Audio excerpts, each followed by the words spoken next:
vous de nous avoir invités pour ce café culture.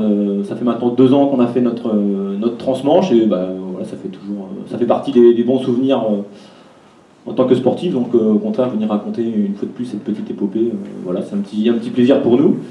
Donc je me présente, donc moi je m'appelle Sylvain Eudes, 35 ans, pacsé, 2 enfants. Là je vous raconte ma vie rapidement. Mon parcours rapidement, donc moi j'ai commencé le kayak en 6e sur la section sportive du collège Henri Brunier à l'époque. Bon, il n'y a pas très longtemps. Donc j'ai enchaîné après sur la section sport-études du lycée Malherbe. Et puis, alors j'ai essayé, tant bien que mal, une année les faire STAPS avec notre ami Thierry Dubuisson. Bon, a priori il m'a pas convaincu, je suis pas resté très longtemps. T'es revenu après? Je suis revenu après, exactement. Je suis revenu après sur une licence professionnelle. Donc après, voilà, j'ai abandonné un petit peu le cursus universitaire pour passer des diplômes plus orientés sur le sport, notamment le brevet d'État, dans le canoë-kayak bien sûr, et puis voilà, de poste en poste, de club en club. Donc j'ai été formé moi au club de canoë-kayak de Caen de l'époque. J'étais très longtemps un athlète en course en ligne, en canoë-kayak de course en ligne. Maintenant, depuis quelques années, je suis plutôt sur la descente, donc il y a plusieurs disciplines sur le canoë-kayak. Donc plutôt sur la descente ces dernières années. Et actuellement, professionnellement parlant, je suis donc salarié du comité départemental de canoë-kayak du Calvados, dont vous avez un des vice-présidents. Ah non, pardon, dont vous avez un vice-président, par contre, à ma gauche, ici, Monsieur Julien Benard, à qui je passe la parole. Bonsoir à tous. Également, merci de vous être déplacés en masse. On voit que la salle est bien trop petite pour vous accueillir. Que vous dire? Moi, j'ai un cursus qui n'est pas forcément ultra sportif comparé à notre ami Sylvain. Quoique. Je viens du milieu du vélo. Plutôt quand j'étais jeune. Je le suis toujours, mais bon, quand j'étais très jeune. Je me suis dirigé vers le canoë-kayak, entre autres dans le nautisme, quasiment à ma majorité, donc 17-18 ans. Et puis après, j'ai navigué au gré de mes envies. Je vais prendre le cursus professionnel. Moi, j'ai œuvré, après mes petites études, qui n'étaient pas universitaires, j'ai œuvré dans l'éducation spécialisée pendant 7 ans, avec l'aide sociale à l'enfance du 61. Dans ce cursus professionnel, j'ai pu passer un BE, 2 BE, et ensuite, ayant marre un petit peu de ces jeunes à problème, je me suis orienté sur une filière plutôt associative, et donc maintenant, dans lequel je suis actuellement, je travaille dans une base nautique à Merville-Franceville, où on propose des activités nautiques en tout genre, non motorisées. Voilà. Ensuite, ça fait 5 ans que j'y suis, on a eu l'occasion avec Sylvain de reprendre un peu des petites études. On a fait une licence pro AGO APS de notre petit Patrice, avec une option voile. Sylvain a pris l'option kayak, dommage pour lui. Et puis voilà, nous on se connaît depuis de longue date, et on fait pas mal d'acrobaties ensemble sur l'eau et autres. Voilà. Alors sur ce projet-là, c'était un projet qui est né comme ça, c'était moi qui avais lancé l'idée, non? Oui, bah oui. Ouais, une connerie comme ça, c'est moi qui l'ai lancé. 3,50 g, je crois. Et puis, bonhomme à l'an, on a réussi à monter le projet, chose très intéressante d'ailleurs, et pour le mener à bien. Donc c'était opération réussie. Voilà, vers quoi vous voulez qu'on s'oriente? Nos enfants? Notre consommation? Si vous pouvez nous parler de votre traversée en quelques mots. Sylvain. Je pense que tu parles de marketing, et puis après, éventuellement, on pose des questions, tu partir sur la préparation, sur les problèmes de partenariat. Alors comme l'a dit Julien, c'est plutôt une idée qui vient de lui, hein. Moi j'ai pas ce genre d'idée. Alors on avait eu l'idée une première fois, Julien avait lancé un peu le défi une première fois comme ça, de manière orale, et puis ça n'avait pas été trop suivi. Et puis il était revenu à la charge, et voilà, cette fois-ci on avait fixé une date, on avait calé une date, et là pour le coup, une fois qu'on a fixé une date, puis qu'on le dit à tout le monde, là il faut s'y tenir. Et puis plus on se rapprochait de l'échéance, plus on disait mais on est complètement con. Donc voilà, c'est purement un défi personnel, hein. Nous, on n'a pas valeur de faire ça comme exemple ou exploit. On le fait pour nous. Il se trouve que finalement, ça a pas trop mal marché en termes médiatiques. Et comme on est aussi tous les deux professionnels dans le nautisme et dans le canoë-kayak, l'idée c'était en même temps de faire d'une pierre deux coups puis de faire parler un petit peu de l'activité. Donc le but il était là aussi. Mais voilà, sinon sur le but personnel c'était avant tout de relier Portsmouth à Ouistreham. Sachant que sur ce parcours-là ça n'avait jamais été tenté, il y avait eu d'autres traversées déjà de tenter et de réussir dans la Manche, mais sur des portions plus courtes ou alors en bateau d'équipage ou sous forme de relais. Donc il faut savoir que là entre Portsmouth et Ouistreham, en direct ça fait 180 km, c'est le plus large au niveau de la Manche. Donc voilà, à partir du moment où on fixe une date, voilà, on lance la machine et puis petit à petit on se rend compte quand même qu'il va falloir un petit peu de tout, qu'il va falloir s'entourer de partenaires, qu'il va falloir monter des petits dossiers, etc. Donc ça nous a pris un petit peu de temps aussi en dehors de notre temps professionnel, pour lequel on est déjà très occupé. Donc voilà, on s'est mis à faire un petit. Alors c'est des choses pour lesquelles nous on était novices, même si on a fait des grandes études. Voilà, un dossier de presse, un dossier de partenariat, c'est on savait grosso modo à quoi ça ressemblait, mais là ça nous concernait un peu plus nous, et voilà, donc on a été voir un peu à droite à gauche ce qui se faisait. Et puis sur le partenariat, donc là le panneau qui est sur votre droite, donc on a à peu près tous les partenaires qui nous ont soutenus et financés, parce que forcément un petit période comme ça a un coût. Là où on est assez satisfait dans le partenariat, c'est que c'est beaucoup de petites boîtes. C'est du bouche à oreille, c'est des potes, c'est des amis, voilà, qui ont mis la main à la pâte, 100, 200 euros. Donc voilà, ça c'était vraiment sympa de les embarquer avec nous. Et donc au fur et à mesure qu'on avançait, les partenaires aussi étaient de plus en plus nombreux. Et donc là voilà, on se disait de toute façon maintenant on est arrivé à un point de non-retour, on est obligé d'aller au bout, quoi. Et voilà, et là où ça a vraiment démarré, c'est quand le ferry quitte le port de Ouistreham, on se dit là ce coup-ci ça y est, c'est parti. Maintenant il n'y a plus qu'à faire le retour en bateau.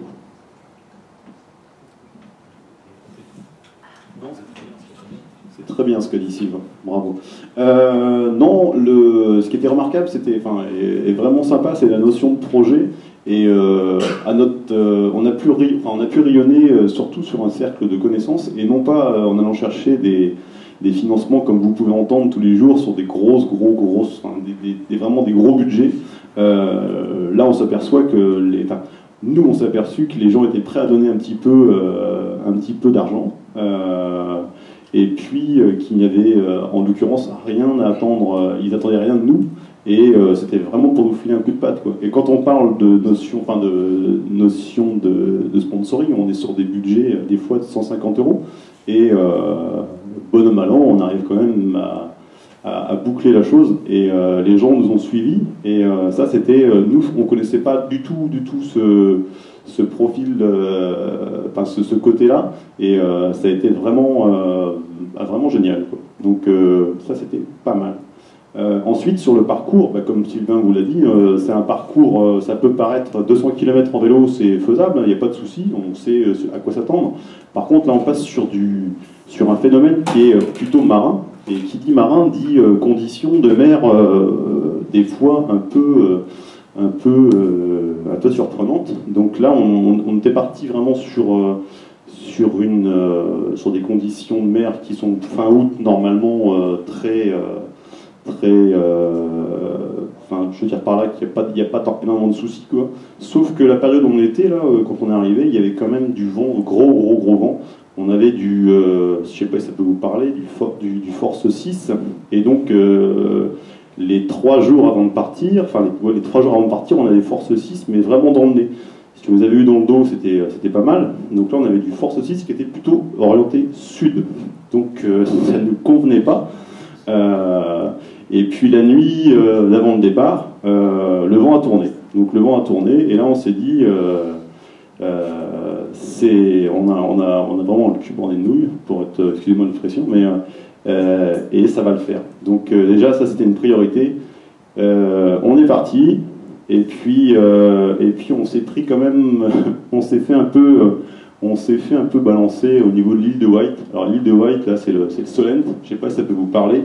On part de Portsmouth, et là il y a une grosse île, et donc là elle est en termes de relief, elle est vraiment assez haute, et on a souvent des conditions, elle est réputée dans le milieu de la voile pour être très très difficile à la navigation, même par temps calme, puisqu'on a des courants d'air et des coups de vent assez gros, Qui plus est avec le courant, puisque là il y a des gros phénomènes de courant autour de cette île.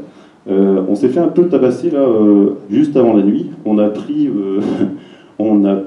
30, je pense qu'on a pris 30 nœuds, 35 nœuds de côté. Donc on a fait pendant une demi-heure, trois quarts d'heure, on a fait la notion du temps, on partait complètement route à l'ouest et non plus route au sud, donc pour être face au vent.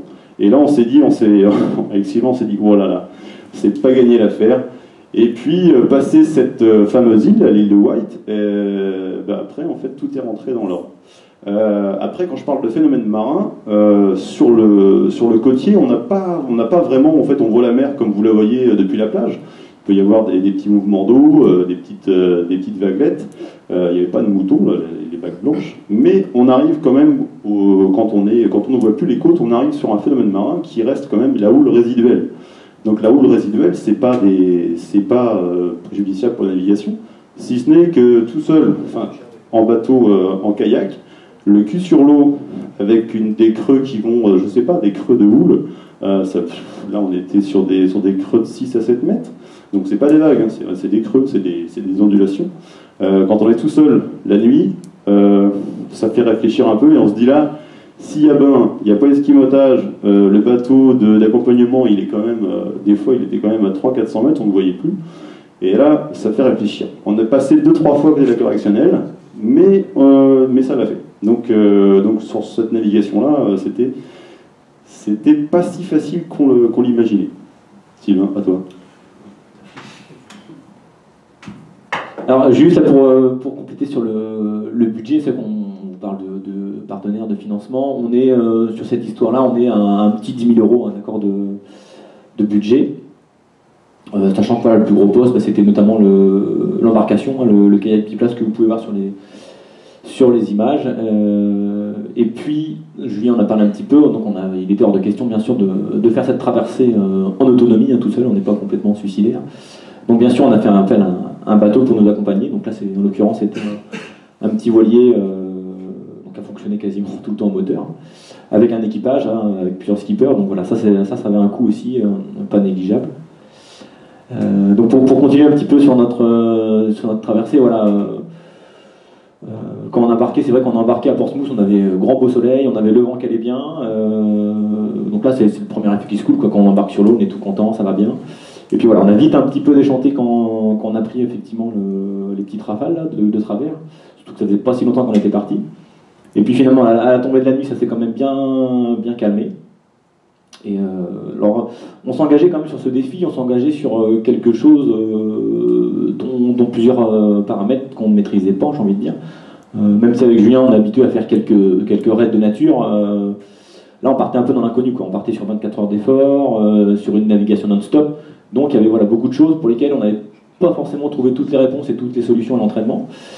Donc voilà, on avançait un petit peu à tâtons, donc il se trouve que la navigation de nuit, comme disait Julien, en plein jour, à plusieurs, nos sous-sides, sauf que là, par moment, les vagues, on ne les voyait pas arriver, ni de droite ni de gauche, même si c'était pas forcément spécialement des grosses conditions, avec la fatigue qui commençait à se faire sentir. 2-3 fois, effectivement, là, on s'est dit, on a soufflé un bon coup, on s'est recalé dans le bateau, on est reparti. On a eu aussi la chance d'avoir un super équipage, hein, c'était des gens qu'on ne connaissait pas du tout, si ce n'est 2 personnes accompagnatrices, hein, mais sinon le reste de l'équipage était vraiment des gens issus d'une association qu'on ne connaissait pas du tout, et ils sont bien accaparés le projet, et je pense que ça fait aussi partie de la réussite, hein, c'est-à-dire qu'ils nous ont encouragés, ils étaient tout le temps présents, ils nous demandaient tout le temps comment ça allait, c'est eux qui nous donnaient à manger, hein, quand on avait besoin. Donc voilà, on avait aussi un super équipage avec nous pour nous accompagner dans ce projet. Alors ce qui était rigolo, c'est que eux ils faisaient des quarts à la nuit, et puis en fait on les voyait tourner les mêmes personnes, sauf que nous, eux derrière, c'était toujours nous qui pagayions. Donc ça c'était assez rigolo.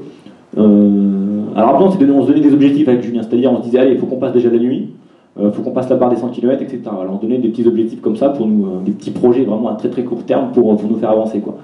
On se dit allez, une fois qu'on aura fait 100 bornes, voilà, déjà on a fait un bon bout de chemin, allez, une fois qu'on a passé la nuit, etc., quoi.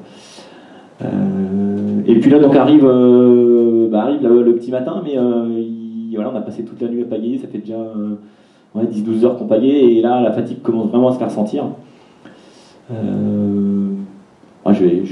Je peux le dire, Julien, il avait un peu de mal quoi, sur la fin, il commençait, dès qu'on s'arrêtait sur l'annexe, il s'endormait. Donc on avait donc le voilier accompagnateur, et quand on avait faim, donc derrière ils avaient accroché une petite annexe gonflable. Et donc voilà, quand on avait besoin, ils nous mettaient un petit saut dedans avec notre petit ravitaillement, et puis on venait se mettre à bord du petit Zodiac là pour prendre notre petite ration de survie et puis repartir. Donc voilà, dès qu'il a fait jour, déjà ça nous a fait du bien. Voilà. Ça nous a redonné un petit peu de courage. Et puis après, la dernière étape, c'est quand on voit la Terre, quoi. Alors là, c'est pareil, on a de nouveau un nouveau coup d'euphorie. On dit ouais, super, on voit le CHU, ouais, sauf que le CHU il était à 80 bornes, quoi. Donc 80 bornes à 8 km/h, il nous restait encore un petit peu de route, quoi. Donc voilà, l'euphorie est vite retombée. Et par chance, par contre, voilà, par chance, on a eu, j'ai envie de dire, des conditions le lendemain, le samedi matin, relativement calmes. Et bon, fallait mieux que ce soit dans ce sens-là, c'est-à-dire plutôt des conditions plutôt baston et costaud le vendredi après-midi, où là on était tous frais dispo. Et puis des conditions calmes sur l'arrivée, plutôt que l'inverse, parce que vu l'état de fatigue, ça aurait été plus compliqué à gérer. Et je vais laisser Julien vous parler on a eu un petit souci, une petite avarie aussi matérielle qui nous a un peu, on va dire un peu retardé. Voilà, même si on n'avait pas une notion on n'y allait pas pour faire un chrono, mais voilà, c'est un petit pépin mécanique qui nous a un petit peu retardé. Je reprends la main. Oui, au-delà de ça, en fait, il y a un élément super important, c'est la gestion des coups de fatigue, des coups de pompe de chacun, et elle n'est pas seulement physique, elle est aussi un peu psycho. Et tout seul, en mer, la nuit, à pagayer, en fait, hein, c'est assez rébarbatif comme histoire. Hein. Je pense qu'être à deux, c'est sur cet élément-là une chose prépondérante, puisque on sent en fait quand l'autre ne pagaie n'est plus là, en fait, on le sent vraiment dans la glisse du bateau. Et on sent, sans se parler, on sent que la personne qui est derrière ou devant, en fait, elle a un petit coup de bambou. Et donc là, il faut sortir la connerie qui va bien ou essayer de faire en sorte que l'autre puisse remonter la pente. Et, et à ce jeu, c'est vrai que tout seul, ce serait moins évident, beaucoup moins évident. Et je pense que on a notamment on connaît quelqu'un qui a essayé de faire plusieurs fois la traversée en solitaire, en kayak également, de Toulon-Calvi en Corse, et il n'a jamais réussi en fait. Et il a toujours été proche du but, mais je pense que c'est pas physiquement qu'il pêche, c'est plutôt psychologiquement, quoi. À un moment donné, quand ça va plus là-haut, et ben ça va plus en bas non plus. Et voilà. Et donc ça, c'est un élément super important, quoi. Et je pense que la notion d'équipe sur cette traversée, elle est assez fantastique également. Voilà. On vous dira pas ce qu'on s'est dit, voilà. Mais voilà. Après, pour parler de l'avarie en question, oui, le jour se lève.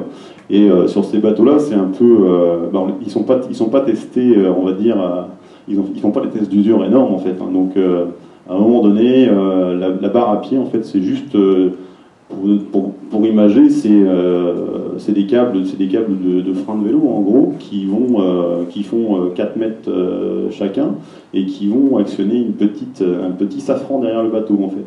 Et donc, il s'avère qu'un câble a cassé, enfin au bout d'une quinzaine d'heures d'utilisation avec toujours maintenant une pression dessus, il n'a pas tenu forcément, et donc la barre a cassé. Et donc là, c'est vraiment un détail, ça c'est la grosse boulette, c'est un détail mais qui fusille vraiment l'équipage. Et on a essayé de réparer, on a essayé de faire, et ce qu'on souhaitait pas du tout, c'est de monter à bord de ce voilier là, et nous on souhaitait rester dans notre embarcation et le réparer à bord de la petite annexe qu'il larguait quand il nous donnait de quoi manger. Et puis on a essayé de réparer, et puis en fait on n'y est pas arrivé. Donc on a fait, je sais pas combien on a fait, on a dû faire plus de 60 km avec juste une commande de safran gauche en fait. Et donc moi derrière, je pagayais classique, et en fait j'étais obligé de freiner pour faire une rétropropulsion en fait, pour faire tourner le bateau, pour regagner le cap. Et donc là voilà, donc ça met un gros coup à la vitesse du périple, et là c'était vraiment gênant. Alors ça c'est des choses qu'on peut, je pense, sur le futur, après on peut vraiment éviter ces choses-là. On s'y était pas attardé plus que ça, on pensait que c'était pas forcément des détails sur lesquels il fallait se plonger.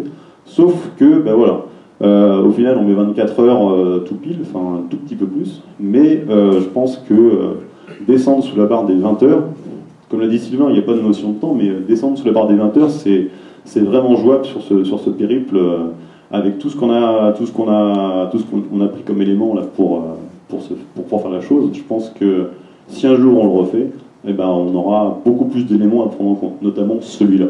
Voilà, sur les détails, c'est là que se fait la différence. Sylvain ?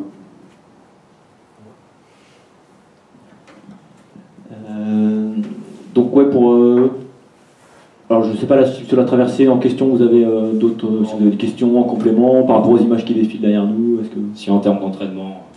Ouais, alors en termes d'entraînement, 25 heures par semaine chacun, c'est ça le niveau? Non, comme on vous le disait, enfin voilà, nous, il n'y avait rien à gagner, on n'est pas des professionnels, on bosse tous les deux, voilà.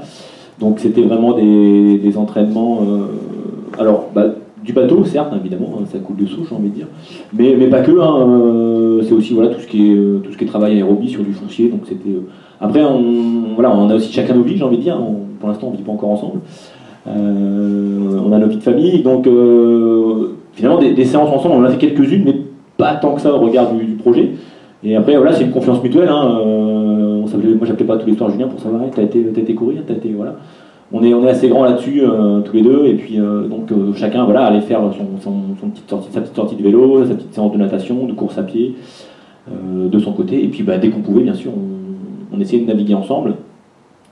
Navigation, par exemple, là, sur le canal de Caen, on habite tous les deux sur Caen, donc c'était le plus simple, mais navigation également en mer, bien sûr, donc sur la base de Merville-Franceville. Sur les photos, là, vous voyez plusieurs bateaux, donc on a... là je reviens un petit peu en arrière sur le matériel, voilà, on a testé aussi différentes formes de bateaux, on ne savait pas trop nous sur... vous connaissez bien sûr, enfin ça fait un petit moment qu'on est dans le milieu, mais voilà, sur ce genre de périple, comme je disais tout à l'heure, on avait quelques inconnus, et notamment le bateau, voilà, quel bateau choisir, parce que si vous tapez kayak biplace sur internet, vous allez en avoir une palanquée. Après voilà, c'était de trouver le bon bateau, c'est-à-dire le bon compromis entre la vitesse et la stabilité, quoi, parce que des bateaux qui vont très vite, ça y en a, par contre c'est des bateaux qui sont très instables. Voilà, sauf que nous, il était hors de question de passer 24 heures dans un bateau trop instable, donc on a essayé de trouver quelque chose, un compromis plutôt intéressant. Donc on a essayé différents bateaux de club. Donc voilà, sur la préparation, voilà, beaucoup de foncier, on a essayé de faire quelques sorties longues, mais là encore c'est pareil,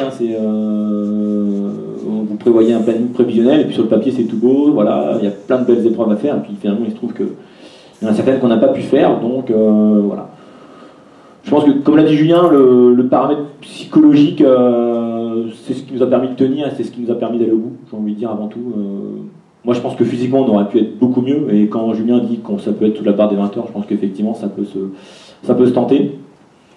C'est une annonce officieuse. Ça peut se tenter. Mais voilà, le côté psychologique a fait que voilà, on a des photos de l'arrivée où là, on savait qu'il allait y avoir plein de monde. Ça reste le milieu du canoë-kayak, mais voilà, des amis, de la famille qui allaient nous attendre. Et j'ai presque envie de dire, on avait envie de terminer, c'était presque plus pour eux que pour nous, quoi. Nous, à la limite, voilà. Mais comme dit Julien, voilà, c'était hors de question de finir dans le voilier. Donc, je me rappelle pas qu'on se soit posé la question à un moment de dire qu'est-ce qu'on fait, quoi. On range la pagaie. Non, de mémoire, voilà, on a embarqué à Portsmouth. Pour nous, c'était une évidence, on allait au bout. Mais voilà, je veux dire, on n'est pas des grands athlètes de haut niveau. Après, dans le milieu du canoë-kayak, je pense qu'il y en a d'autres qui seraient capables de le faire. C'est juste que nous, j'ai envie de dire, on avait plus eu l'envie de le faire et qu'on a finalisé le projet, quoi. Voilà. Et donc, mais voilà, ce qui est sûr, c'est qu'il y a des choses à améliorer, notamment sur la préparation. Et j'ai une question par rapport au fait que qu'est-ce qui était le plus dur en fait, c'est avant avec l'organisation, durant le trajet, voilà, tout ce qui est psychologique comme vous avez parlé, ou alors tout ce qui est après quand il faut revenir un petit peu, on a fini le projet, il n'y a plus rien. Le plus pénible, je crois que c'est l'avant-départ en fait, puisque on a des autorités qui se tirent un peu dedans en fait. On a les affaires maritimes en France, sur lesquelles on fait une autorisation de naviguer, une demande de navigation, et en fait elle transmet aux autorités anglaises. Et donc à tout moment en fait, les autorités anglaises peuvent dire stop, on arrête, votre truc c'est pas ficelé et on veut pas que vous partiez de nos côtes. Donc là il y a un peu l'épée de Damoclès qui est au-dessus, puisque Normalement, l'État français fait ce qu'il a à faire avec nos amis les Anglais. Et puis ensuite, il y a l'effet, comme je vous ai dit, enfin, là on est vraiment on n'est pas du tout des professionnels. On a embarqué sur le ferry avec le kayak et puis des roulettes. On est arrivé à Portsmouth, on s'est tous trimballé pendant 3-4 km pour retrouver le bateau accompagnateur qui était au port. On a passé 2 nuits dans un voilier où là c'est pareil, c'est pas les choses à refaire, où dans un voilier on peut pas dormir. On était 8 dedans, il y avait 4 couchettes. Donc à un moment donné... et puis il y avait du vent, donc je sais pas si vous avez dormi sur un bateau dans un port avec du vent, les mâts ça fait que des gling gling gling gling gling gling gling, c'est un radio réveil continuel. Donc il y a pas mal au niveau de la préparation juste avant le départ, ça je dirais que la plus grosse fatigue elle est là en fait. On est content, c'est quand on met le cul dans le bateau et on se dit allez c'est parti, on y va maintenant, on trace. Et je dirais que si on avait les choses à refaire, on le ferait beaucoup mieux, c'est-à-dire qu'on mettrait... là, on avait placé une date, puisqu'on avait un relais avec la Normandie Channel Race, en fait, on a à Caen, sur le port de Caen, en fait, c'était le départ Normandie Channel Race, et nous, on profitait de cette manifestation, en fait, pour arriver au cœur du week-end de départ de la Caen Channel Race, en fait. Et donc, il y avait un speaker, ça c'est pour la petite histoire, il y avait un speaker qui était basé sur Caen et qui présentait la course au large. Et en fait, toutes les demi-heures ou 3/4 d'heure, en fait, il faisait une situation au public de notre avancée sur le périple. Et voilà. Et donc, si on avait à refaire la chose, je pense qu'on mettrait pas une date butoir, en fait. On mettrait potentiellement 3-4 journées possibles de départ avec décalé de 4-5 jours et prendre la meilleure tranche météo possible, en fait, pour vraiment avoir toutes nos chances et que ce soit le plus confortable possible. Ai-je répondu à ta question ? Oui. Bravo Julien. D'autres questions ? Il a devant toi là. Vas-y. Moi, c'était pour savoir quel type de pagaie avez-vous utilisé, si c'est un type particulier ou pas Alors oui, il y a des pagaies, nous, on sait comment dirais-je, on sait en quoi consistent les pagaies creuses. Vous, ça vous parle pas du tout, j'imagine. Une pagaie, c'est ce type-là en fait. Une pagaie creuse, c'est ça. C'est une sorte de pale creuse en fait, type course en ligne. Donc ça, c'est plutôt fait pour la vitesse en règle générale. Après, sur ces pagaies creuses-là, en fait, il y a pléthore de modèles en fait. Il y a la surface de pale qui change, il y a la longueur qui change, il y a le manche, il y a la rigidité, il y a la souplesse du manche. En fait, il y a un tas de paramètres à prendre en compte. Alors pour ce faire, moi j'avais 3 pagaies, mais j'ai utilisé qu'une pagaie en fait. Une pagaie à manche réglable. Il y a des pagaies en 2 parties comme celle-ci, et des pagaies en une partie. Enfin, une partie, le manche est en une partie. L'avantage des pagaies en une partie, c'est que le manche, on a vachement plus de souplesse. Le désavantage, c'est qu'on ne peut pas régler sa longueur. Alors pourquoi régler la longueur ? Parce qu'il y a des moments, si tu as un petit peu de fatigue, tu réduis un peu, en fait si tu réduis la voilure, la longueur de pagaie en fait, c'est comme si tu remontais tes vitesses en VTT en fait, tu vas mouliner un peu plus. Si jamais tu as du gros vent, et pareil, tu vas rediminuer ta longueur de pagaie, sauf qu'elles sont plus rigides en fait. Comme là il y a un emmanchement, en fait, elle devient vraiment très très rigide. Donc après il y a 2 poids 2 mesures, c'est à nous de voir. Moi, personnellement, j'ai utilisé que celle-là. Sylvain, je crois qu'il a utilisé à la fois la réglable et la plus souple, là. Donc, voilà. Techniquement, après, oui, on pourrait vous parler des surfaces de pales, des angles d'accroche. Enfin, il y a plein de choses à prendre en compte, mais voilà. Ça n'a pas beaucoup d'influence sur cette propulsion, sur ce type de propulsion sur le long cours, quoi. Et en termes de poids, vous avez pris plutôt carbone Alors aujourd'hui, oui, c'est pas très développement durable l'histoire, mais en termes de poids et de rigidité, on va dire du bateau, c'est le carbone qui arrive en tête. Aujourd'hui, faut pas se leurrer, toutes les activités matérialisées à la recherche de perte de poids, de notion de poids, c'est vraiment tout le carbone est utilisé à foison. Nous, on a un bateau Kevlar carbone, en fait, il n'est pas que carbone, parce que le carbone coûte très très cher. Donc souvent, on dit carbone, mais c'est pas du carbone à 100%. Ça, c'est du Kevlar carbone, c'est du mélange de différentes fibres pour obtenir quelque chose qui soit rigide. Voilà. légèreté qui plus est, mais pas seulement en fait. On voit très bien que notre bateau, de fait, il est léger, il est assez rapide en fait, il est assez rigide, il transmet bien ce qu'on met dans la pagaie sur le plan d'eau. Par contre, tu vois, en termes de stabilité, moi en pleine nuit, en pleine mer, j'aurais bien pris un bateau type club pour une descente pont de Villiers-Clécy, toi, tu vois. À un moment donné, tu te dis, attendez, tu te dis, on redescend d'un étage, et voilà. Après, c'est un tas d'expériences et d'expertise qui rentrent en jeu pour te dire qu'on prend ce type de matériel-là plutôt qu'un autre. Mais voilà. Chacun voit midi à sa porte pour des projets tels que celui-ci.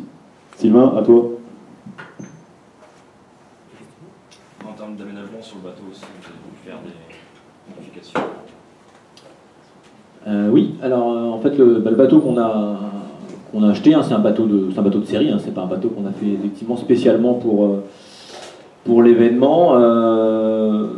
Bon, alors c'est pas un bateau français, hein, on est désolé, on avait bien un fournisseur français mais qui nous faisait un beau bateau qui allait bien vite, mais je sais pas si on aurait tenu longtemps dedans. Donc c'est un bateau portugais. En termes d'aménagement, le gros aménagement surtout qu'on a fait dessus, c'est au niveau de l'assise, au niveau des sièges. C'est-à-dire que les sièges d'origine, c'était des sièges durs comme le bureau là. Donc vous imaginez bien que tenir là-dessus 24 heures, ça allait vite être un petit peu fatigant.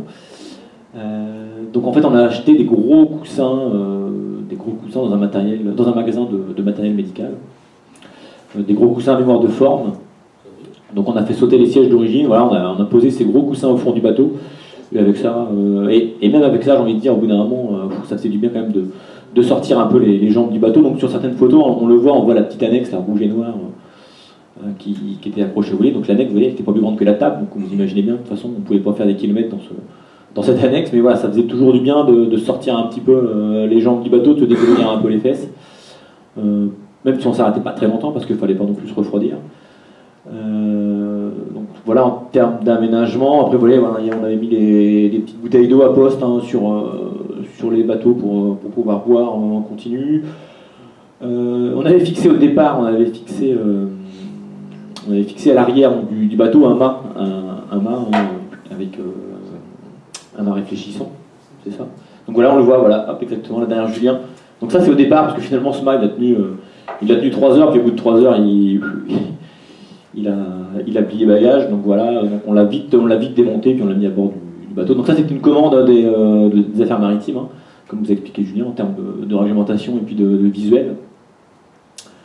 Mais voilà, j'ai envie de dire, on n'a pas fait pléthore d'aménagement. Là encore, une fois encore, on était un peu novice, hein, voilà, il y avait sûrement d'autres petites choses à faire, comme sur notre avarie. Je pense que contrôle du matériel un peu plus poussé, sur la câblerie, etc. Sur le safran qu'on utilise, peut-être un safran plus gros qui nous fait gagner un peu en stabilité. Enfin voilà, il y aurait peut-être eu des petites choses à faire en plus. Je me demandais par rapport aux paramètres que vous avez pris en compte, enfin, je sais pas, par rapport à la météo, des choses comme ça, quels sont les paramètres vraiment C'était, tu viens de le dire, en fait tout était question de météo, et c'est vrai que comme disait Julien, enfin là on a eu le gros coup de chance, enfin voilà, que le vent tourne au bon moment, qu'on ait eu des conditions plutôt agitées au départ et plutôt calmes à la fin. Mais voilà, c'est aussi, tout à l'heure je parlais de l'équipage qui nous a suivis, qui était un des paramètres de notre réussite. Les conditions météo, c'est de toute façon la clé première de la réalisation de l'événement. Jusqu'au dernier moment, on se demandait parce que après, voilà, c'était pas non plus très raisonnable de partir, voilà, avec du Force 6 en plein nez. Voilà, c'était pas la peine non plus de se lancer dans la gueule du loup, j'ai envie de dire. Donc, oui, conditions météo, c'est qu'on a analysé un petit peu rapidement, j'ai envie de dire. Alors, on avait regardé un petit peu les marées, hein, bien sûr. Donc là, on a navigué sur 24 heures. Donc, on le voit un tout petit peu sur la carte, mais en fait, on a fait une belle sinusoïde puisqu'on a fait 24 heures. Une marée, c'est environ 6 heures, donc on s'est pris 2 marées hautes, 2 marées basses. Donc c'est pour ça qu'on part 2 fois à l'ouest, 2 fois à l'est. Et ce qui fait qu'au final, ça s'annule et qu'on tombe pile poil sur Ouistreham. Donc c'est ce qui fait aussi qu'on a fait, voilà, au lieu de faire 180 km, on a fait un peu plus de 200 km. C'est la trajectoire que vous aviez prévue? Alors là-dessus, on avait un petit peu étudié la question. On avait aussi délégué, et puis on faisait entièrement confiance à l'équipage des skippers qui étaient avec nous, c'est-à-dire qu'ils sont arrivés un jour avant nous sur Portsmouth et ils ont étudié voilà, les cartes, ils ont étudié les marées. Et après, en fait, nous, on avait un compas de route sur le bateau, mais c'est vrai que là-dessus, on leur faisait entièrement confiance et nous, on les suivait. Quoi. Ils partaient à gauche, nous, on partait à gauche, ils partaient à droite, on partait à droite. Quoi. Et en fait, c'est pas, là tu es sur un gros tapis roulant, mon cher Patrice, en fait, tu vois. Et en gros, nous, on est sur la surface. Et là, il n'y a pas de changement de cap, en fait. Le cap, on garde son cap, tu gardes ton cap. Le cap, il est défini au départ. Et c'est la marée, c'est le tapis roulant qui fait en sorte que tu te déplaces. Mais ton cap ne change pas, en fait. Que tu sois plus à l'ouest, plus à l'est, tu gardes toujours le même cap. Et donc, c'est pas un choix de faire la sinusoïde, en fait. C'est vraiment... en fait, c'est ce qu'on a toujours, si vous regardez une course de voilier, c'est là-dessus que les mecs, ils sont forts, en fait, sur les notions de courant et les notions de vent. En fait, c'est là qu'ils font la différence. En fait, les grands navigateurs, ça ne joue pas seulement sur le matos, parce qu'ils ont quasiment tous le même, ça se joue vraiment sur les aspects météorologiques. Et voilà.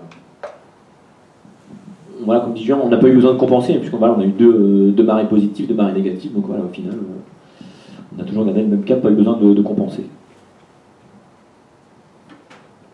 Tu as toujours été devant, Sylvain, parce qu'on voit à l'entraînement que parfois Julien avait devant. La question qui fait mal, Patrice. Ouais, en fait, à l'entraînement, c'était pour lui faire plaisir, mais voilà, le boss dans l'équipage, ça a toujours été moi, ça c'est une évidence. Il faut savoir que celui qui a le gouvernail et qui dirige le bateau, c'est celui qui est à l'avant, donc ça c'était hors de question de laisser à Julien. Avec son inexpérience notoire dans l'activité. Donc, exactement. Non, après voilà, c'est une question de gabarit, de répartition de poids dans l'embarcation. Là, c'était un essai. Quand on ouvre en course en ligne à Caen, c'était un essai, mais très vite, ça s'est imposé. Oui, dès le début, voilà, dès le début, on s'est. Il y a une notion d'assiette du bateau. Tu as bien vu que j'étais vachement plus baraque que Sylvain, donc en termes de poids, beaucoup plus musculeux. Donc, vaut mieux avoir une assiette négative sur l'arrière que sur l'avant, Patrice. Donc, si on regarde un peu le bateau, en fait, le bateau, la ligne, on le voit jamais parce que on n'est jamais sur un plan d'eau calme, mais moi je fais 20 kg de plus que Sylvain, donc on voit que le bateau, il a un peu plus une assiette arrière négative que sur l'avant. Donc voilà. Qui a vomi le premier ? Julien Bonnard. Alors, non, mais je rajoute même. Voilà, merci Thierry, c'est pas qui a vomi le premier, c'est qui a vomi, le seul qui a vomi, c'est Julien. Après, il y a une notion par rapport au vomito. Là, il y a une notion super importante qui est la nutrition, en fait. Monsieur Sylvain, qui est à mes côtés, là, il était parti sur des produits pas illicites, mais super dégueulasses. Et en fait, ouais, moi, j'étais parti sur le principe Coca-Cola, et en fait, au final, on s'aperçoit que sur ces problèmes de nutrition ici, là, il faut pas aller chercher des trucs qu'on prend sur un marathon ou sur quelque chose qui dure maximum 2h30, 3h, comme moi j'ai l'habitude de pratiquer des choses comme ça. Donc là c'est le minéraux, Isostar, les barres à la con là, et puis la petite gélule qui va bien. Et donc là, voilà, Sylvain m'a filé une gélule, il fallait gober le truc là. Je sais pas si vous avez l'huile de foie de morue, je sais pas si ça vous parle, mais c'était beaucoup plus infect que ça, donc j'ai pas trop apprécié la chose. C'est pour ça que j'ai vomi après pendant quelques heures. Enfin, je vomissais. Je m'arrêtais pas de bégayer en fait. Hein. Je vomissais sur moi, et puis je me suis dit non, on n'arrête pas, on y va. Et donc après j'ai repris le régime pâté, pain, pâté, Coca-Cola. Et donc là, nickel. Et donc là, il y a des notions qui sont... ça, on n'a pas étudié ça de très près, mais par rapport à vos formations respectives, j'imagine qu'après, vous avez des choses beaucoup plus poussées là-dedans. Et c'est des choses auxquelles il faudrait qu'on s'intéresse, puisque ça peut être... voilà, on s'aperçoit qu'il faut vraiment trouver les bons éléments au bon moment pour durer, quoi. Pour rester dans le vomi, non, pour sortir du vomi, mais pour rester dans le scato, pipi caca, vous allez gérer comment ? Moi, ça m'intéresse. Alors, ça, c'est toujours une question féminine, Patrice. Donc, tu es le premier garçon à la poser. C'est la sensibilité féminine qui ressort. Comme pour le vomi, Julien, il s'est fait dessus, en fait, pendant 24 heures. Donc voilà, vous imaginez l'état du bateau à l'arrivée. Donc, on n'a pas eu de sel pendant 24 heures. Sylvain comme moi-même. Par contre, on a eu l'annexe. On descendait... quand il larguait l'annexe et quand on le sentait, surtout sur la seconde moitié, en fait, on descendait 1 minute 30, 2 minutes, mais c'était déjà pour descendre, c'est infernal. Pour remonter, je vous parle même pas puisque c'est un milieu hyper instable, un bateau gonflable qui est vraiment haut sur l'eau, très léger, très influent à la moindre goutte d'eau, le kayak qui est long, qui arrête pas de balancer. Donc on est descendu quelques fois, et donc là on en profitait pour uriner par-dessus l'annexe, mais c'est hyper inconfortable. Donc ça c'est des choses pareilles, c'est du détail, mais quand on se dit on se pissait dessus, on se pissait dessus, ouais. Parce que tu peux pas, c'est pas possible autrement. Mais il n'y a pas eu de caca, Patrice. Je suis déçu. Désolé pour toi. Hallucination? Hallucination? Non. Non. Par contre, gros moment de... Moi, ce qui m'a paru interminable, c'est la nuit. Pareil, c'est un paramètre, tu sais, ça, au mois d'août, les nuits sont vachement plus longues qu'au mois de juin. Et là, moi, je pensais que j'avais vu un peu les horaires de lever de soleil, mais en fait, ça correspond pas trop. Et donc, là, c'était 7h15 le lever. C'est interminable. Et moi, ma vitamine, ça a été le soleil. Je dormais je somnolais en pagayant, et dès que le soleil est arrivé, boum, c'était gagné pour moi. Et contrairement à Sylvain qui a fait une chute. Voilà. Quand tu dis chute, il y a eu du dessalage? Non, une chute. Enfin, je te disais tout à l'heure les faiblesses qu'on a eues, tu vois, à des moments cruciaux en fait. Moi, c'était lié plutôt à la nuit interminable. Et puis Sylvain, c'était plutôt sur la fin une fatigue générale, quoi. Donc il fallait remonter à chaque fois. C'est ce qui est vraiment bien dans ces genres de projets, parce que là tu te dis, tu vas chercher au fond, mais tu creuses bien et tu l'as trouvé ta connerie. Ouais, juste pour compléter, parce que bon, Julien il en profite, il me casse du sucre sur le dos. Donc vous avez bien compris pourquoi j'étais à l'avant, parce que forcément quand on s'endort et qu'on a le volant, c'est pas bon, ça part au carton, donc en plus si on se vomit dessus, donc je fais pas de tableau. Ouais, c'est vrai que moi sur la fin, je vous dis, c'est vrai que quand on a vu le CHU, c'était super, mais ouais, c'était vraiment, c'était interminable. Je pense que Julien, il a jamais entendu autant de fois le mot interminable de sa vie. Et moi, j'arrêtais pas de le répéter parce que voilà, on pagayait 2 heures, on levait la tête et puis on a l'impression que le CHU allait reculer.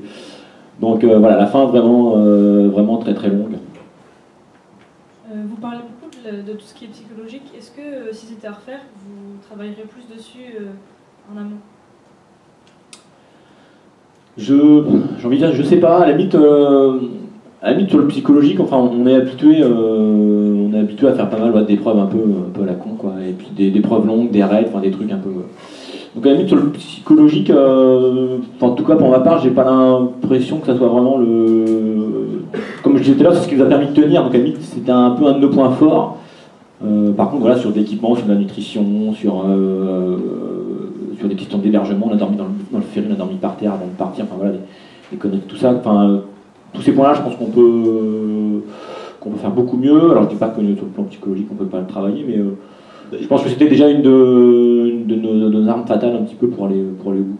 D'ailleurs, c'est ce qu'on va chercher. C'est de savoir où on va, c'est de puiser profond. Et je sais pas si j'imagine que vous avez fait des efforts intenses et longs. À un moment donné, quand on est à bout physiquement, là, c'est là qu'on apprend à se connaître vraiment dans la fatigue. Et c'est sur ces sujets-là, c'est là où on va. Moi, je dirais, c'est ce que je vais chercher en fait. En gros, c'est voilà. Pourquoi je suis là, pourquoi je le fais et pourquoi je vais au bout. Et en fait, tu as des grandes phases de grande solitude, mais à la fois, tu es vachement nostalgique de ça. En fait, tes meilleurs souvenirs, je dirais que c'est ça, quoi. Tu dis putain, on t'est arrivé quand même bien bas, quoi, pour raconter les conneries qu'on racontait. Mais voilà, quoi, c'est un peu le principe de la chose. Nous, on est passé 35 ans, on va plus du tout chercher les notions de performance. Donc là, on est forcément sur des choses qui sont des efforts de longue durée. Et puis vraiment avec une idée de gestion de la fatigue et surtout du côté psycho. Et là-dessus, il n'y a pas de souci, on ne se pose pas de questions. On est un peu tête de vache, quoi. Donc voilà, ça paye. Vous avez remis ça aussi cette année avec le Viking Tour Kayak. Ouais, entre deux, on a eu au niveau familial, on a eu plein de naissances chez nous. Donc on s'est dit, il ne faut pas qu'on lâche une année. comme ça. Donc on a remis ça cet été, au printemps, le 1er mai. Le week-end du 1er mai, on a fait quelque chose qui était plus côtier, donc avec beaucoup moins de préparation administrative et de recherche de sponsors. On a fait le pont de Normandie, Mont-Saint-Michel. En fait, on a navigué sur toute la côte bas normande. En fait, notre principe, nous, c'est, notre idée de nos petits exploits, de nos défis, c'est vraiment de faire dans le local, quoi. Sans aller péter à l'autre bout de la planète, comme on voit pas mal de choses. Il y en a qui le font mieux que nous et qui le font très bien. Notre logique, nous, c'est de vraiment s'amuser au niveau local et représenter ce petit monde du canoë-kayak, ou autre chose, mais ce sera peut-être plus le canoë-kayak, mais vraiment étudier ce qu'on peut faire ici, quoi. On a plein de notions d'aventure qui sont... nous, l'aventure, on pense tout de suite... Pittsburgh, les poules, les choses comme ça. Alors en fait, c'est bien, visuellement c'est cool, mais derrière, le schéma qu'on a nous, c'est vraiment de prendre son pied au pied de chez soi, quoi. Donc, cette notion-là de la localité, là, en fait, elle prend aujourd'hui par rapport au financement qui se réduisent, par rapport au sponsoring qui commence qui va vers vraiment ce qui lui est propre, c'est-à-dire les grosses affiches, quoi.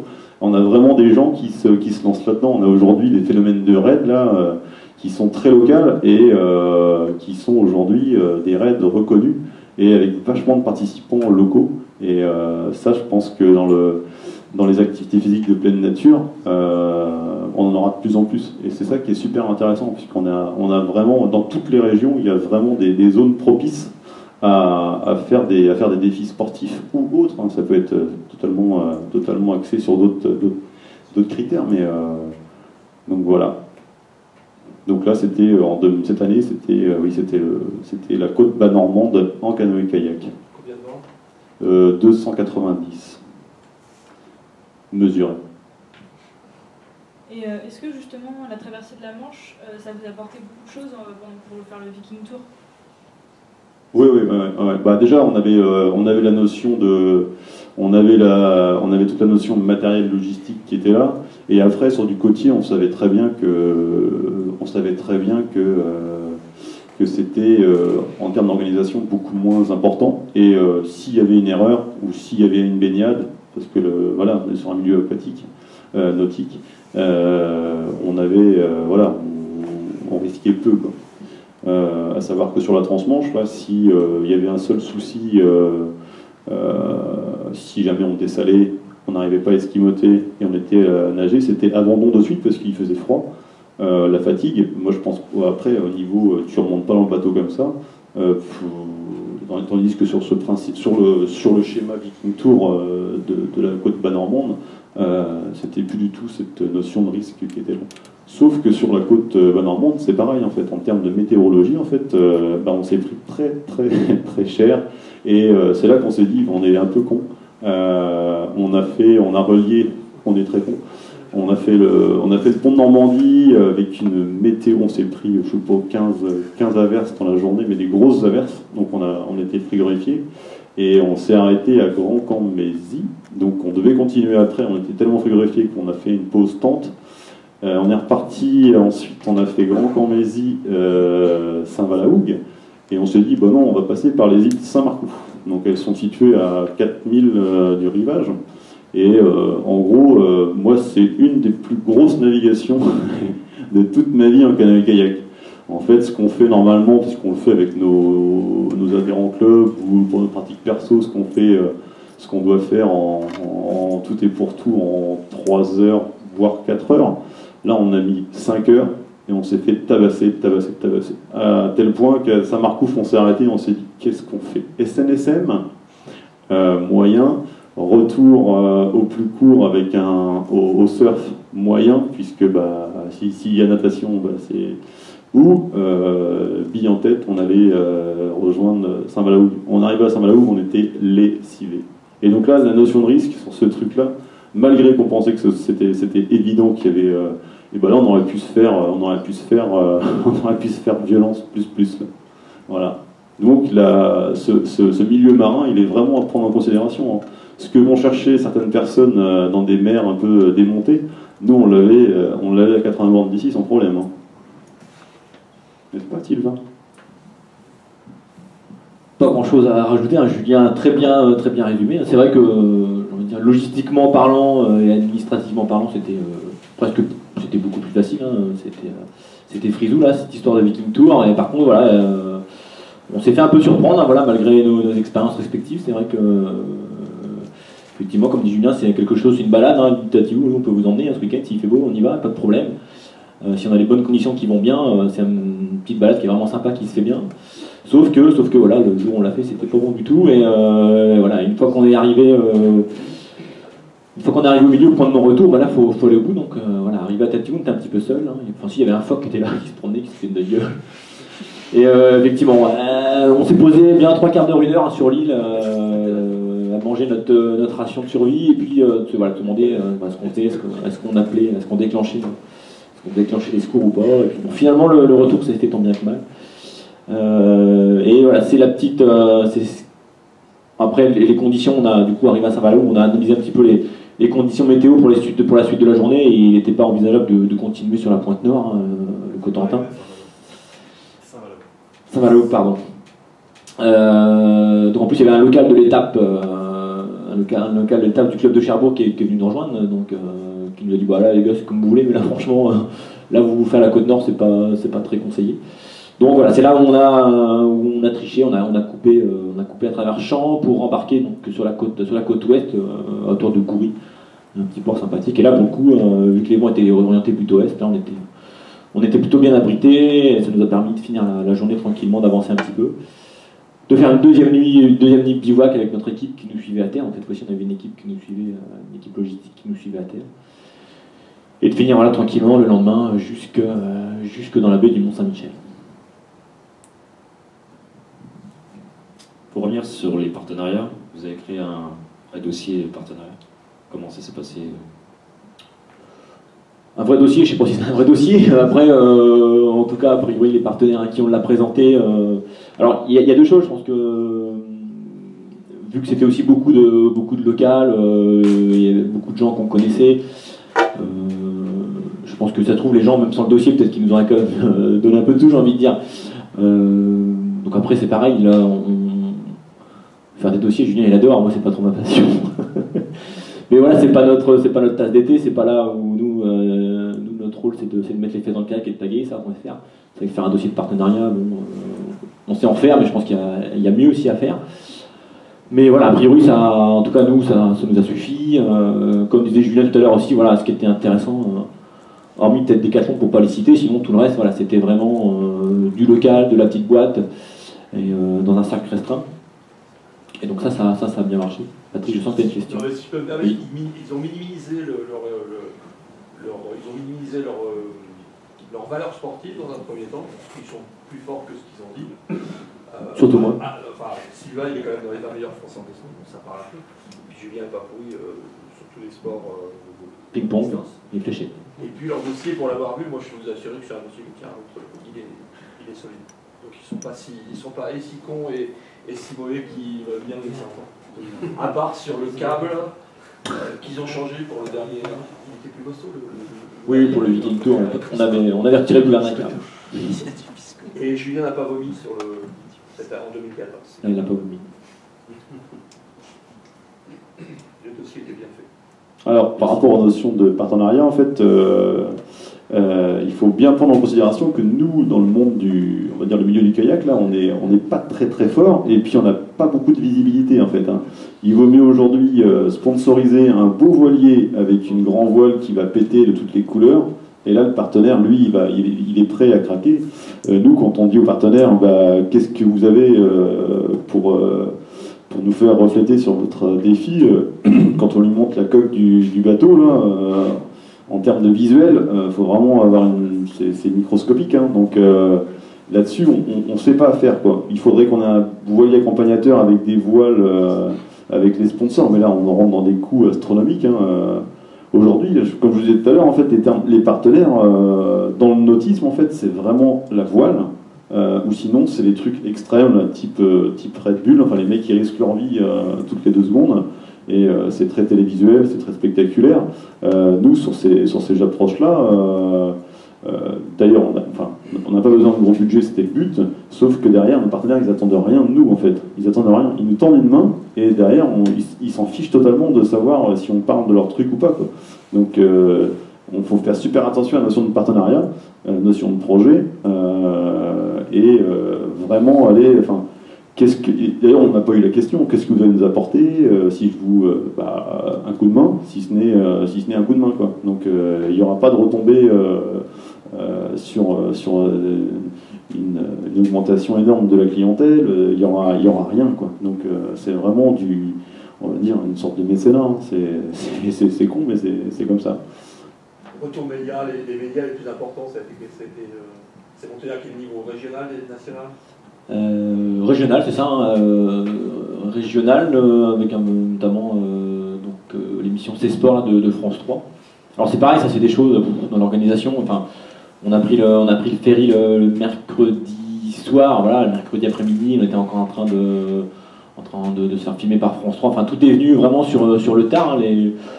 Les médias un petit peu locaux sont réveillés sur la fin, et du coup voilà, ça nous a mis un petit peu dans le jus vraiment jusqu'au bout. Donc quand on a pris le bateau, enfin on était presque content de prendre le ferry pour se dire ça y est, on va pouvoir enfin se poser un petit peu et puis se concentrer sur la traversée, quoi. Et juste pour compléter aussi ce que disait Julien, effectivement dans le partenariat on est très vite passé plus sur du mécénat que sur du sponsoring, hein, parce que voilà, comme disait Julien, les surfaces c'est pareil, vous voyez, il y a quelques autocollants sur les pagaies, et puis notre bateau, à la fin il ressemblait plus à une caravane publicitaire, quoi. Alors on avait envisagé, hein, dans nos offres, on avait une offre bronze, argent, or, voilà, avec différents supports de communication. On a aussi un véhicule au comité départemental sur lequel on aurait pu mettre des visuels. On avait pensé aussi, voilà, à la coque du bateau, au voile, et puis finalement on a très vite abandonné l'idée parce que faute de temps, faute de moyens, enfin voilà, encore des choses, voilà, beaucoup de choses à améliorer, comme vous pouvez le voir. Est-ce que vous projetez de faire un autre défi dans les années à suivre? Alors on n'est pas arrêté, hein, quand je dis on n'est pas arrêté, on se fixe pas tous les 2 ans un événement, ça nous prend un petit peu comme on a envie. Ce que disait Julien aussi, ce qu'on aime bien, on est assez chauvin, on aime bien rester local, hein, l'aventure au petit chez nous, ça nous va bien. On a nos petites femmes et nos petits enfants chez nous, voilà, on n'a pas envie de partir non plus des mois et des mois. Donc vous imaginez bien qu'au bout d'un moment, ça va, en termes de Canet-Québec, dans la région, ça va vite se limiter. Alors pourquoi pas l'idée de refaire une tentative, hein, ça c'est pas complètement exclu. Dans l'autre sens?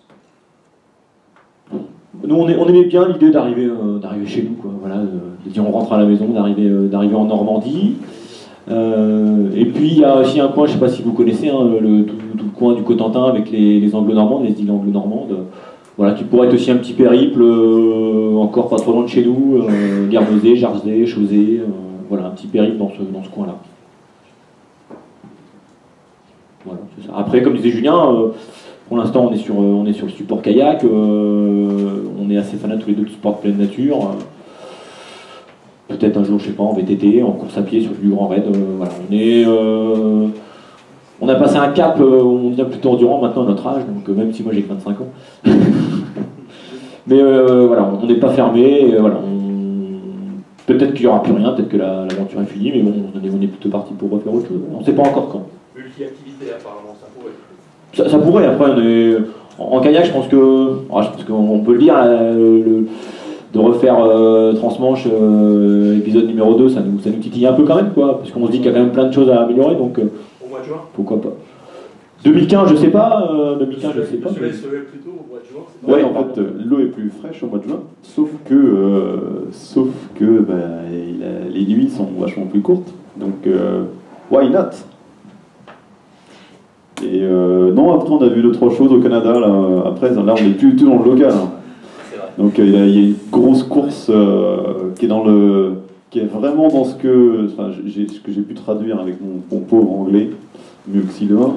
Il y a une course de 750 km là, qui a pas l'air mal du tout, et ça pourrait être l'avenir proche du truc. Alors là on sortirait complètement de ce que je vous ai dit tout à l'heure, sauf que c'est quelque chose qui est pleine nature, qui est vraiment dans ce que nous on véhicule, et l'organisation elle est vraiment dans ça aussi. Donc, et puis c'est pas quelque chose c'est pas un gros événement, c'est quelque chose qui a l'air sympa comme tout. Mais pourquoi pas? Pourquoi pas? Il y a aussi pas mal de courses là, il y a des longues distances là sur certains marathons. Il y a la Dordogne intégrale là, cette année. Dordogne intégrale, c'est une course de 160 km sur la Dordogne en fait. Et ça peut être un beau défi aussi. C'est une course organisée, donc là il y a juste à s'y inscrire et s'y préparer et le faire quoi. Donc ça c'est un beau défi.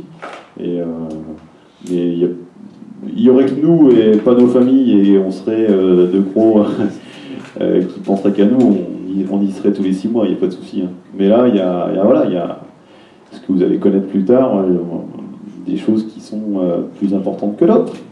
Mais ouais. On n'est pas complètement fermé à l'ouverture, c'est-à-dire que nous aussi on aime bien voyager, hein. Effectivement, si on peut aller un jour au Canada, pourquoi pas, hein, dans un futur lointain. Donc d'ailleurs, vous avez une petite assiette, il y a une quête à la sortie, si vous pouvez mettre une petite pièce, un petit billet, merci. Avec Thierry, on peut nous rendre service par rapport chez le docteur, par rapport à vos femmes. Garde nos enfants. Bien s'en occuper. Juste garder les enfants, mais le gardez pas. Julien, il faut pas ça donc.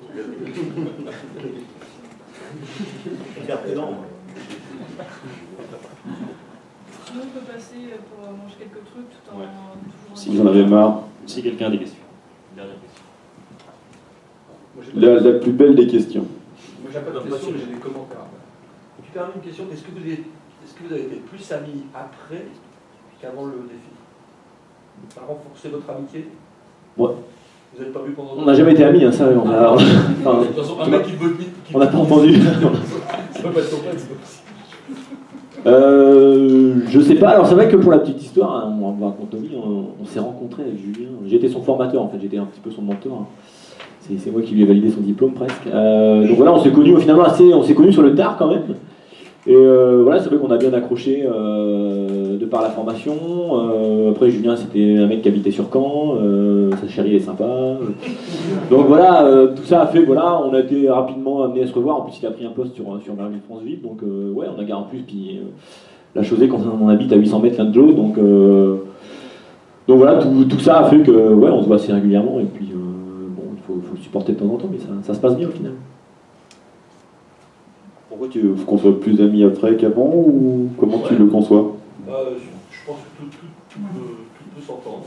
Ça peut éventuellement renforcer vos liens. Ça peut aussi, si on ne partage pas tout à fait le projet de la même façon, dans son déroulé, ça peut au contraire faire en sorte que vous écartiez.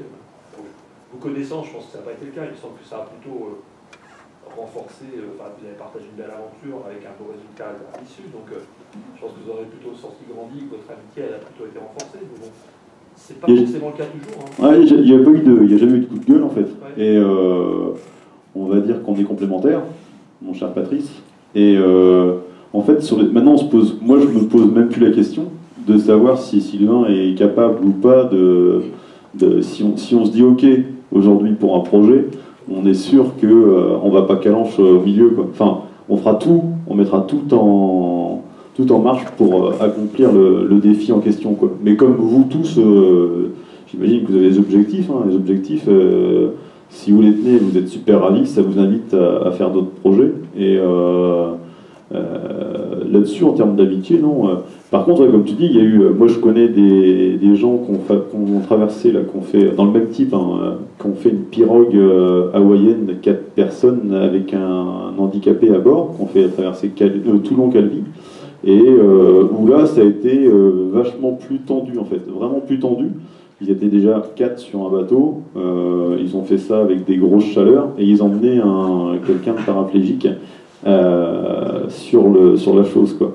Et donc ils avaient beaucoup de... En fait, la personne handicapée, elle a fait beaucoup de défis avec des vélos couchés et tout le travail, donc ils pensaient vraiment trouver en elle une ressource complémentaire et associer l'handicap aux défis sportifs. Sauf que ça n'a pas forcément été le cas, et que ça a été un peu la crise à bord apparemment. Et je sais pas s'ils sont restés en si bons termes comme ça. Il y a deux grands potes là-dedans qui sont vraiment qui sont vraiment liés. Mais les deux autres, je sais pas si... Enfin voilà, donc c'est vraiment la chose où là-dessus, il faudrait pas qu'on se trompe, quoi. Si jamais un jour on fait des choses avec d'autres personnes, quoi. Faut vraiment se connaître, faut vraiment savoir ce que souhaite l'autre. Et puis vraiment, quand on est vraiment très très bas, c'est là que, avec un mot, après ça repart, quoi. Mais c'est vraiment lié sur la déconnade, et puis c'est là qu'il faut se serrer les coudes, mais en termes d'amitié, non, ça n'a rien changé. Il est toujours aussi con. Juste pour terminer sur ce point, voilà, tout à l'heure je vous disais que j'avais fait un petit peu de sport de haut niveau étant plus jeune en course en ligne, voilà. Et bon, ça m'est arrivé de faire quelques médailles au niveau national, mais c'est vrai que l'émotion qu'on a, enfin, en tout cas moi que j'ai ressenti à l'arrivée, voilà, c'est quelque chose que j'avais jamais ressenti, quoi. Et, alors qu'on n'était pas du tout dans un projet, enfin, de performance, de sport, voilà. Là, on était sur quelque chose, un défi personnel, et voilà, moi c'est vraiment, quand je suis arrivé, voilà, c'était vraiment une grosse émotion de voir nos amis, nos familles là, et puis d'avoir partagé ça avec Julien, ouais, ça a que renforcé nos liens, quoi, existants. Je pense qu'on peut passer là-bas et puis discuter. Ouais, je vais- Merci à vous. Merci.